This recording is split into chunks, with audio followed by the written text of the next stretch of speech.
예, 안녕하십니까. 예, 이번 시간에는 11장 재고 관리에 대해서 공부를 해보도록 하겠습니다.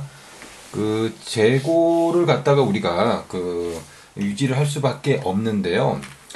하지만 이제 재고를 갖다가 유지하는 목적이 이제 각 부서마다 조금씩 이제 아무래도 좀 다르겠죠. 그래서 이제 그 판매 부서 같은 경우는요, 아무래도 고객이 원할 때 언제든지 그 물건을 내주기 위해서는 이제 재고가 많은 것을 갖다가 원한다는 겁니다. 하지만 창고 부서라든가 혹은 재무 부서 같은 경우에는요, 이 재고라고 하는 것은 결국은 이제 비용이기 때문에 재고 유지 비용이 있기 때문에 재고를 갖다가 좀 낮추려고 원할 겁니다. 생산 부서는 적절하게 뭐 너무 많지도 혹은 뭐 적지도 않는 그런 재고를 원하겠죠. 그래서 이 재고가 이제 각 부서들마다 조금씩 이제 상충이 된다라고 볼 수가 있겠습니다. 그리고 이 재고 관리는 그 제조업체보다는요, 유통업체가 훨씬 더 중요하다라고 볼 수가 있습니다. 왜냐하면 이제 유통업체는 이제 고객을 상대로 이제 물건을 갖다가 이제 판매를 하고 하는 그런 어떤 업체이기 때문에 어느 정도 어떤 재고를 유지하느냐는 고객 확보하고도 굉장히 밀접한 관련이 있기 때문에 유통업체의 경우 재고 관리가 더욱더 중요하다라고 볼 수가 있겠습니다. 재고 관리 비용을 한번 볼게요. 우리가 이번 그 11장에서 배우는 이 재고 관리의 목적은요, 이 재고 관리 비용이 들어가는데, 이 재고 관리 비용이, 적절하게, 그러니까는 가장 낮은 비용으로, 가장 효율적인 재고를 갖다가 유지를 하고자 하는 것이 이제 목적입니다. 그래서 그것을 갖다가 찾아보고자 하는 것이 바로 이 재고 관리의, 목표라고 볼 수가 있겠습니다. 자, 그럼 먼저 그 재고 관리 비용에는 주문 비용이 들어갑니다. 이 주문 비용 같은 경우는요, 뭐 이런 것들이 이제 주문 비용이라고 볼 수가 있는데요. 여기서 보시게 되면 그 구매처를 갖다가 이제 뭐 뭐 어디서 구매할 것인가를 갖다가 우리가 좀 많이 좀 알아봐야 되겠죠. 예, 그러려면은 이제 좀 아무래도 비용이 좀 들어가고요. 그 다음에 이제, 우리가 이제 주문을 하고, 그 다음에 물건을 갖다가 이제 가지고 오고, 수송, 검사하고, 창고에 입고하고, 뭐 이런 것들이 다 주문 비용이라고 볼 수가 있습니다. 자, 그 다음에 이제 그 재고 유지 비용이라는 게 있습니다. 이 재고 유지 비용은요, 그 한마디로 말하면 이제 기회 비용이라고 보시면 됩니다. 기회 비용. 어떤 것을 선택함으로 인해서 포기해야 되는 그 무언가죠. 자, 그러면 재고를 갖다가 유지를 한다. 내가 그래서 뭐 어떤 물건들을 갖다가 이제 창고에 쌓아두고 있다면 이런 생각이 들 겁니다. 아, 이 물건을 갖다가 만약에 내가 판매를 했다면 돈을 받았을 거고, 돈을 받았으면 최소한 은행에 예금을 했을 거고, 그러면 이자라도 받았을 텐데 지금 물건이 창고에 쌓여 있기 때문에 그런 수익을 얻을 수 없잖아요. 그러니까 그게 바로 기회 비용이라는 겁니다. 그래서 재고 유지 비용은요, 이제 기회 비용적인 성격을 가지고 있다라고 보시면 되고요. 뭐 그 이외에도 뭐 어쨌든 재고를 유지하기 위해서는 공간이 필요하고 뭐 보험도 내야 되고 막 뭐 이렇습니다. 예, 그래서 이런 것들이 다 재고 유지 비용이라고 보시면 되겠습니다. 그 다음에 이제 재고 부족 비용이 있습니다. 재고 부족 비용은요, 물건을 팔아야 되는데 재고가 없어요. 그러면 손님은 다른 데 갈 수밖에 없다라는 겁니다. 그러므로 인해 가지고 생기는 비용이 바로 재고 부족 비용이라고 보실 수가 있겠죠. 자, 그래서 뭐 앞에서 이야기했던 이 주문 비용과 그 다음에 재고 유지 비용, 그 다음에 재고 부족 비용 등이 다 그 재고 관리 비용에 속한다라고 보시면 되겠습니다. 자, 그러면 우리가 지금 그 목표는 뭐냐면 이런 어떤 재고 비용이 들어가는데 이런 재고 비용을 좀 최소화시키면서 우리가 물건을 갖다가 생산하거나 판매를 좀 해보자라는 겁니다. 그걸 갖다가 이제 계산하고자 하는 것이 바로 이제 그 경제적 주문량이라고 하는 겁니다. 이제 EOQ라고 하죠. EOQ. 이 경제적 주문량이라고 하는 것은 뭔지 한번 보도록 할게요. 뭐 여기서 보면 어쨌든 간에 뭐 주문 비용하고 유지 비용, 재고 유지 비용의 합을 최소화 시켜야 된다는 겁니다. 그러면 뭐 극단적으로 생각해서 우리가 그 주문을 갖다가 그 아주 작게 했다고 칩시다. 예. 그러니까는 주문 크기가 작아진다라고 하는 것은요. 뭐 예를 들어서 뭐 이런 거죠. 뭐 횟집에서 예, 광어가 하루에 10마리가 필요합니다. 10마리가 필요해요. 그러면 하루에 10마리가 필요하니까 10마리만 주문을 하는 겁니다. 예. 그러면은 하루에 10마리니까 10마리가 필요해서 10마리만 딱 주문했다. 그러면은 재고가 없을 거 아닙니까? 그날 그냥 다 소비가 될 거니까. 게다가 유지 비용도 없겠죠? 하지만은 매일같이 주문을 해야 되니까 주문 비용은 커지겠죠. 예. 근데 만약에 주문 크기가 커진다. 하루에 10마리가 필요한데, 뭐, 예를 들어서 뭐 100마리를 주문했다. 그러면 하루에 10마리를 팔고 나머지 90마리는 보관해야죠. 예. 그래서 어항 속에다 이렇게 이제 보관을 해야 되는. 그 보관하려면 이제 아무래도 이게 그거 갖다가 이제 뭐 어항을 이제 유지하려면 온도도 맞춰줘야 되고 뭐, 예, 뭐 청소도 해야 되고 뭐, 예, 뭐 어쨌든 간에 이런 게 바로 이제 재고 비용이 된다라는 거죠.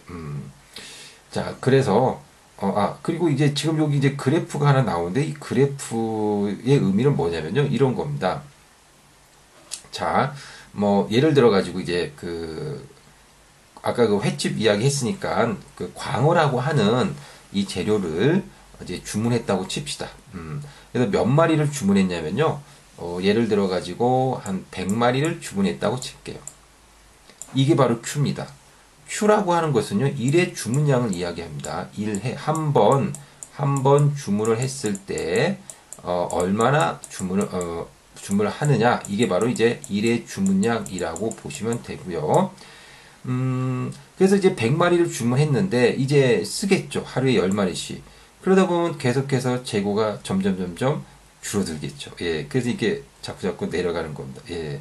그러다가 극단적으로 가게 되면 이제 하루에 10마리씩 해가지고 이제 열흘이 지나면 100마리를 주문했던 게 없어지겠죠. 예. 그러면 여기 나옵니다. 그러면 없으면 어떡합니까? 다시 주문하면 되죠. 그래서 100마리를 다시 주문하니까 재고는 100마리로 탁 올라가는 거죠. 예. 그러다가 다시 또 이렇게 계속해서 또, 재고가 줄어들다가 또 없으면 주문하면 탁 다시 또 올라오고. 뭐 이런 이야기입니다. 그런데 일의 주문량이 100이니까, 그럼 평균 재고는, 얼마겠느냐? 그거야 뭐 일의 주문량이 100개고, 그거 갖다가 2로 나눠주니까 50개가 되겠죠. 그래서 50개가 바로 이 평균이라고 보실 수 있는 거죠. 예.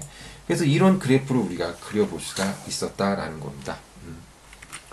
자, 그러면 그 재고 유지 비용이라고 하는 것은요. 아까 우리 Q라고 하는 것은 일의 주문량이라는 거 방금 말씀드렸죠. 예. 그래서 뭐 예를 들어 가지고 일의 주문량이 100개다라고 한번 해볼게요. 그럼 그거 갖다 2로 나눈 것이 바로 평균이겠죠. 그래서 2분의 Q가 바로 그런 이야기고요. 거기다가 우리가 뭐를 갖다가 곱해 주냐면요. 단위당 재고 유지 비용. 예. 그러니까는 뭐 아까 광어라고 했으면 광어 한 마리당 재고로 유지할 때 얼마가 들어가겠느냐라는 겁니다. 자, 그러면 여기다가 재고 유지 비용이 뭐 예를 들어서 뭐 1,000원이라고 한번 해볼게요. 1,000원. 예. 그럼 이거 갖다 한번 계산해 보면 5만 원이라는 돈이 나오게 됩니다. 그러면 결국은 우리가 그 재고 유지 비용은 평균 5만 원 정도가 들어가겠구나라는 것을 우리가 알 수가 있습니다.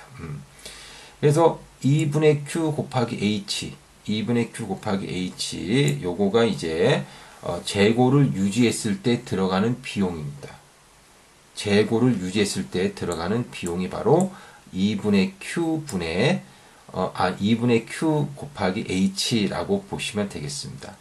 그 다음에 이 그래프는요, 주문량이 많아지면 많아질수록, 그래서 예를 들어서 10마리를 주문할 때와 100마리를 주문할 때라고 합시다. 100마리. 그러면 10마리를 주문했을 때는요, 아무래도, 재고 유지 비용이 작겠죠. 하지만 100마리를 주문하게 되면요, 아무래도 재고 유지 비용이 많이 들어가지 않겠습니까? 많이 주문을 해놨으니 그만큼 이제 물건들이 많이 왔을 거고 그걸 갖다가 보관하고 있어야 되니까 재고 유지 비용이 커질 수밖에 없을 겁니다. 자, 그 다음에 요번에는 이제 재고, 주문 비용을 한번 보도록 하겠습니다. 재고 주문 비용이라고 하는 뭐냐? 여기는 이제 아까하고 달리, 아까는 요거 이제 계속 주문량이 높아질수록 비용이 높아졌다는데, 여기서 말하는 비용은 재고 유지 비용인 거고, 지금 우리가 하려고 하는 것은, 여기서 비용이라고 나와 있는데, 이 비용이라고 하는 것은요, 재고 주문 비용이라고 보시면 되겠죠.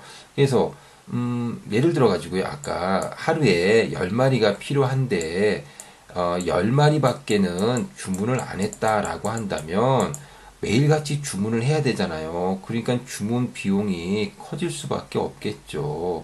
하지만 100마리를 주문했다면 열흘 동안 주문 안 해도 되잖아요. 즉 열흘에 한 번씩만 주문하면 되잖아요. 그러니까 주문 비용은 작아질 수밖에 없는 거죠.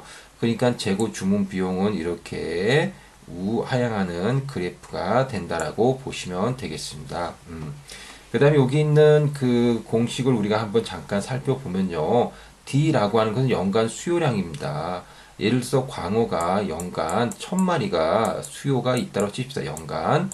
그 다음에 일의 주문량을 갖다가 뭐 예를 들어서 10마리라고 한번 해보도록 하겠습니다. 예. 그 다음에 요 S는 일의 주문 비용입니다. 예.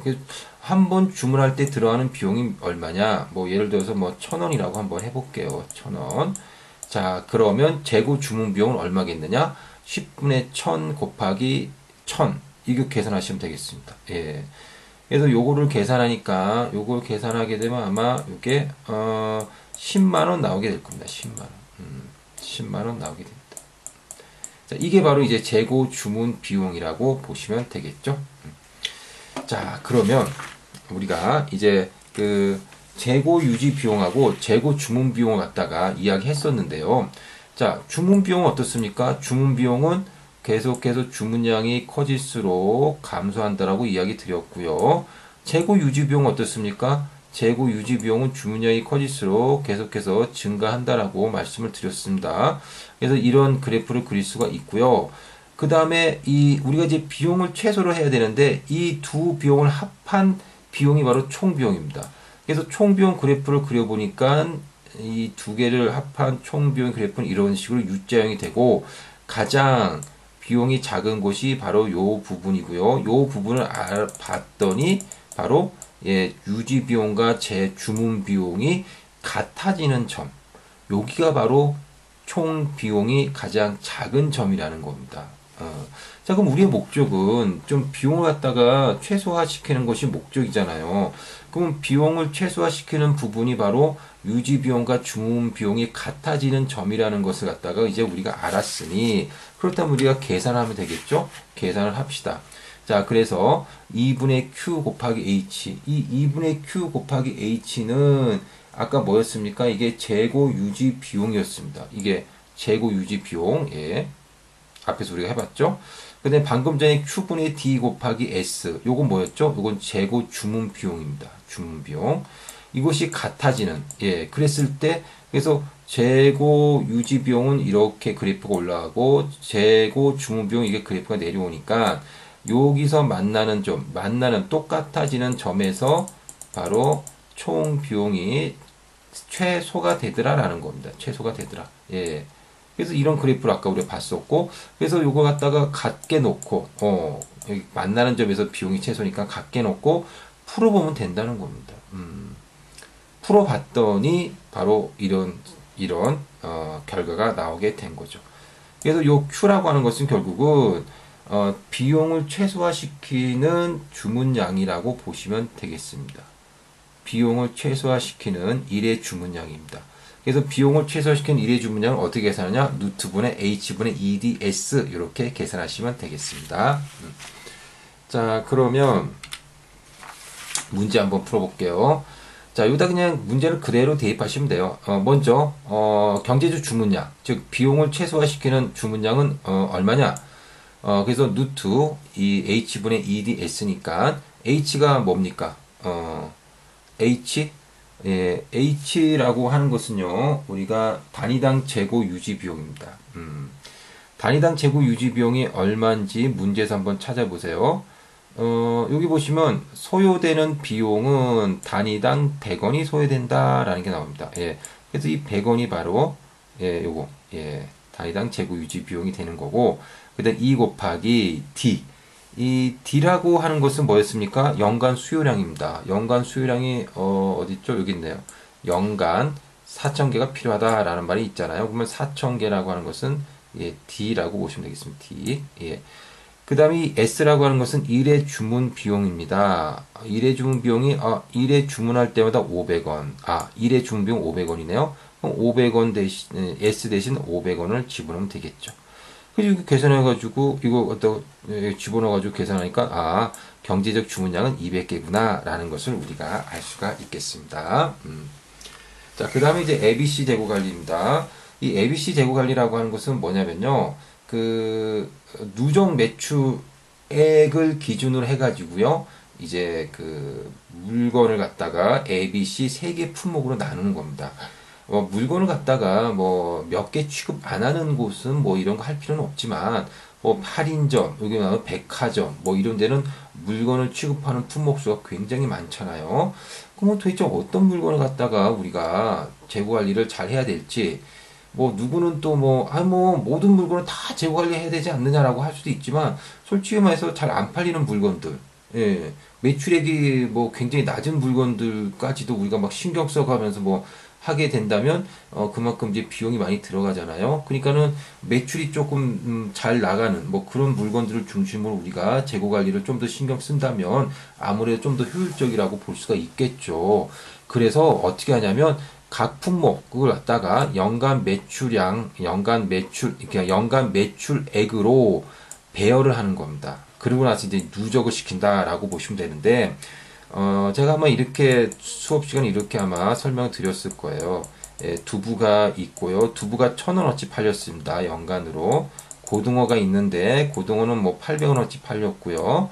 그 다음에 뭐 감자가 있는데, 감자는 뭐 500원어치 팔렸다고 합시다. 자, 그러면, 두부가 매출액이 가장 많죠? 그러니까는, 가장 상위에 있는 겁니다. 매출액 순서대로 이렇게 배열을 하라고 했으니까. 자, 매출액 순서대로 배열을 했고요. 근데 누적을 시키는 겁니다. 예. 그러면 누적을 시키니까 두부는 뭐 앞에 거 아무것도 없으니까 그냥 1,000이 되고, 고등어는 1,000원하고 800을 더 합하니까 1,800이 되고요. 누적을 시키는 겁니다. 그 다음에 감자는 1,800에서 500을 합하니까 2,300이 되는 거죠. 예. 이걸 갖다가 이제, 이거 갖다 이제 그래프로 나타내는 겁니다. 누적으로. 그래서 여기가 이제 1,000원 되고요. 예. 그 다음에 고등어 자리는 여기가 이제 얼마입니까? 1,800. 그 다음에 여기는 감자니까 여기는 한 2,300 요 정도. 그럼 여기다 점 찍고, 점 찍고, 점 찍고. 그런 다음에 이거 갖다 쭉 이어보게 되면 이런 식으로 나온다라는 거죠. 예. 그러면 어쨌든 이게 앞에 있는 부분이 요 A라고 한다면 가장 잘 팔리는 그런 물건이겠죠. 그 다음에 요 뒤에 있는 것들은 C라고 하는 것은 잘 안 팔리는 물건들일 겁니다. B는 뭐 중간 정도고. 예. 그럼 가장 우리가 중점적으로 신경 써서 관리해야 될 것은 뭡니까? A라고 하는 품목들인 겁니다. 예. 그래서 여기 보시면 A 품목이 있고 그 다음에 C 품목이 있는데, 어쨌든 A 품목은 매출액 비율이 높은 품목이고요. 그래서 A라는 품목은 어떻게 되느냐, 그 상당한 주의를 기울여야 된다. 예. 그래서 우리가 관리를 갖다가 좀 더 신경 써서 해야 된다라는 거고, C 품목은 뭐 이제 간단히 하면 된다, 뭐 이런 얘기입니다. B라는 품목은 뭐 적당히 이렇게 하면 되는 거고요. 그래서 이걸 갖다가 이제 ABC 그 그래프를 그렸더니 이런 식으로 예, 된다라는 겁니다. 예. 자, 그래서 결국은 주요 활동에 자원을 집중하라는 것과 비슷하다 이렇게 보시면 되겠습니다. 그러니까 A라는 품목은 매출액이 큰 종목들이니까 요곳에 집중해서 재고 관리를 좀 해라. 뭐 이런 이야기라고 보시면 되겠습니다. 그래서 뭐 이 우리가 너무나 잘 알고 있는 8020 법칙이라는 게 있죠. 예, 그래서 이 8020 법칙이라고 하는 건 뭐냐면 여기 나와 있듯이 20%의 고객이 매출의 80%를 올려준다라는 겁니다. 예. 그래서 뭐 예를 들어 은행 같은 경우도 예, 대부분 고객들이 예, 20%의 우수한 고객들이 은행 수익의 80%를 올려준다라는 겁니다. 그러니까 은행들이 좀 우수 고객들을 갖다가 대상으로 좀 더 이제 뭐라 그럴까요? 예, 좀 혜택도 주고 뭐 하는 거죠. 예. 이걸 발견한 사람이 바로 이탈리아의 경제학자인 파레토라고 보시면 되고, 그래서 파레토의 법칙이라고 합니다. 8020 법칙. 그래서 여러분들도 어떤 성과를 내기 위해서는요, 가장 큰 효과를 가져다 주는 그 20%에 집중해라 라는 겁니다. 성과가 해도 별로 성과가 없는 그런 어떤 부분에 대해서 우리가 집중해서 일을 하기보다는 성과가 날 수 있는 20%에 집중한다면 예, 경영의 성과를 내는데 크게 유리할 걸로 생각이 듭니다. 자, 요거는 이제 그 참고가 아니라 요거는 이제 매출량이 나와 있고 그 다음에 요거는 매출의 순서대로 그 배열해가지고 누적 매출액을 계산을 해본 그러한 어떤 표라고 보시면 되겠습니다. 개념만 여러분들 아시면 되겠습니다. 이런 ABC 그 재고 관리도 개념 정도 여러분들이 아시면 될 것 같고요. MRP 시스템이라고 하는 것은 이건 이제 참고로 그냥 한번 읽어보시면 되겠습니다. 예, 우리 수업 시간에서도 간단하게 이야기를 드린 부분이긴 하지만 그래 요거는 뭐 그냥 간단하게 그냥 참고로 보시면 될 것 같아요. 예. 자, 이렇게 해가지고 우리가 그 재고 관리에 대한 이야기를 마치도록 하겠습니다. 예, 수고하셨습니다.